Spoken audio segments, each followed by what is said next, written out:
ദൈവത്തിൻ്റെ ഏറ്റവും പ്രിയമുള്ളവരെ, അവിടുത്തെ സമാധാനം ഞാൻ ആശംസിക്കുന്നു.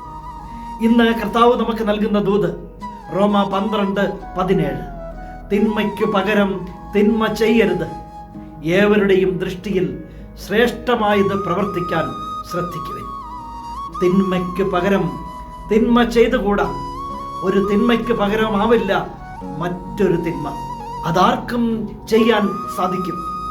എന്നാൽ തിന്മയെ നന്മ കൊണ്ട് കീഴടക്കാൻ നിങ്ങൾക്ക് സാധിക്കും. അതാണ് ദൈവേഷ്ടം. തിന്മയുടെ കൂടെ നിൽക്കുന്ന ഒരു ദൈവമില്ല. എന്നാൽ നന്മ ചെയ്യുന്നവനെ കൈവിട്ട് കളയുന്ന ദൈവവുമില്ല. തിന്മയ്ക്ക് പകരം തിന്മ ചെയ്യരുത്.